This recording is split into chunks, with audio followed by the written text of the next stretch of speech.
What's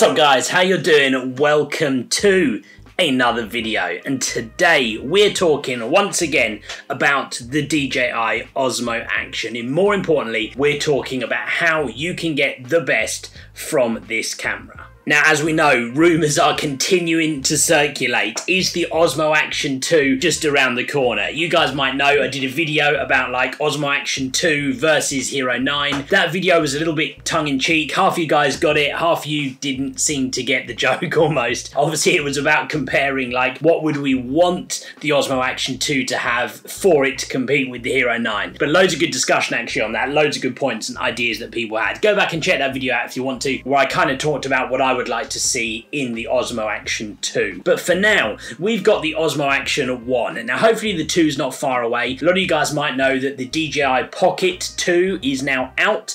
That suggests that they're still working on their action cameras, their mini cameras. Maybe the Osmo Action 2 is just around the corner. But whilst we're still shooting with our Osmo Action 1, or just Osmo Action, I suppose as we're going to call it, what can we do to get the best from this camera? And that's what I'm going to talk about today. I'm going to share with you a few tips that will help you get the best possible quality out of this camera. No messing around, we're going to get straight into the first point. And that's to do with the settings that you use for recording your video. And more specifically, I'm going to talk about the 180 rule for shutter speed. If you're not sure what the 180 rule is, I'm not going to go into all the details of that, but long story short, it is a way that kind of creates natural movement in your videos. And by that I mean, if I move my hand like this, it looks a little bit blurry, right? It's not like crisp the whole time. And that's how it would be in real life. If I stood in front of you and waved my hand like this, it would look a little bit blurry like that. And that's created by having the shutter speed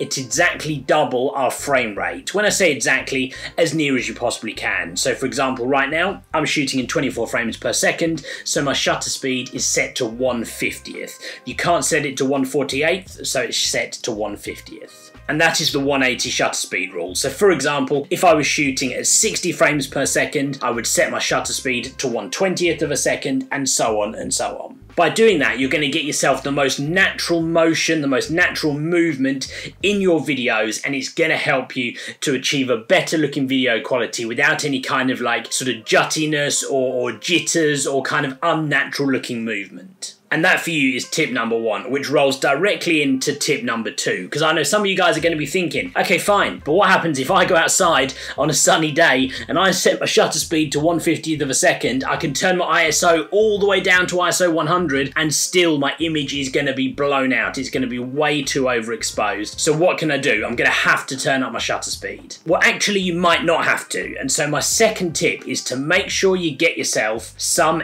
ND filters. Now, what are ND filters? They are a filter or a cover, if you want to be even more basic about it, that has a tint, almost like a sunglass, and that goes over the cover for your lens. Look at it like that. It's a sunglass for your lens, right? Everyone has said that before. Sunglasses for your lens. But that's literally what an ND filter does. You take off the cover, you put your ND filter on, and that has made the image darker. It's reduced our exposure. So now, when we set our shutter speed to 1/50th, hopefully it's not going to be overexposed. And if it is, you can get these in all different shades. This one here is an ND4, you can get ND8, 16, and so on, so you can change it depending on what you need. And that would be tip number 2. Get yourself a set of ND filters so that you can make sure you can follow that 180 rule in the shutter speeds, and it's going to help you get those perfect quality videos. If you're interested in looking at some of those, I'm going to link some of these in the description, so go check that out if you want to look at some ND filters for yourself. Okay, straight into the next tip. And again, that's going to be to do with the settings, and this is going to be to do with the colours. So in the settings for your Osmo Action, you can change what color profile you want your video shot in. You can set it to normal, and that basically means the camera will do the work. It will decide how the color should look. It will look at a red and decide how that red should be processed for the video. Or you can choose the other setting, which is D-Cine-like. Now, D-Cine-like is kind of like the log profile for the Osmo Action, and what that means is going to give you a really flat image without any colours kind of processed, and really without any kind of vibrance or saturation. Now, what that means is you can adjust the colours a lot more in your post-processing. When you get into Adobe Premiere or whichever editing program you use, you can adjust those colors for yourself. It's going to give you a much better dynamic range. It will enable you to play with the highlights and the shadows and the colors an awful lot more. Of course, you do need to have some kind of knowledge of color processing for the Osmo Action in order to be able to do that, and maybe that's a future video. But if you are confident with that, then I really recommend shooting in decently light, because you can get your colors exactly right afterwards without the camera deciding how it should look for you. Okay, and from there we are moving into some more settings to do with your picture quality. Now, as I'm sure a lot of you guys know, the Osmo Action can shoot in 4K, which is great. You get some great quality videos with 4K, but at the same time it has quite a variety of what it could do. And so I suppose, more so than a tip, this is just to kind of say, don't be too afraid of it. A lot of people could never tell the difference between a 1080p clip and a 4K clip. Now, I'm not necessarily saying shoot everything in 1080p, but at the same time, the Osmo Action does have the capability to shoot in 2.7K, and that actually I find is a real nice balance between quality and not overkill with massive file sizes that are going to run your computer slow and crash your Adobe Premiere and everything else. So I suppose this tip is just kind of to say, don't be afraid of the 2.7K. It works really well with Rocksteady, your different frame rates. I like it, use it all the time. Okay, so moving into the next tip, we're sticking with that picture quality settings. And so what I'm going to say for this one is just make sure that you familiarize yourself with what settings your Osmo Action has got, and more importantly, which settings work with Rocksteady. So Rocksteady, if you don't know, is the stabilization mode or stabilization method that the Osmo Action uses. It works really, really well. But there are certain setups that it will not work in. So for example, if you want to shoot 4K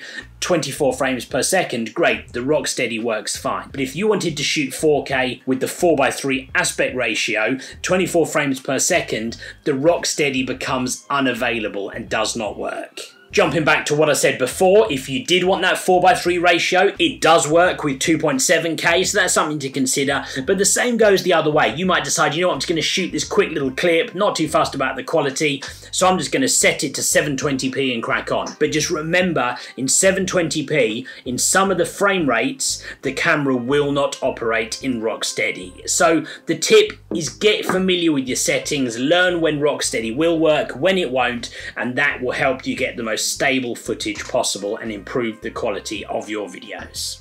And that, my friends, is just about it. Those are the tips that I would suggest that you follow to get the most out of your DJI Osmo Action. Hopefully you follow some of those tips and you will get the best quality video possible. If you found this useful and if you enjoyed the video, I'm going to ask you to do one thing for me, because it helps me out loads and loads, and that is hit the like button on this video. I appreciate you guys for doing that. Whilst you're there, think about subscribing. Loads of other videos on my channel that you can go check out, and loads of other videos to come. So think about subscribing if you haven't already. In the meantime, guys, I hope you enjoyed the video, and I will see you on the next one.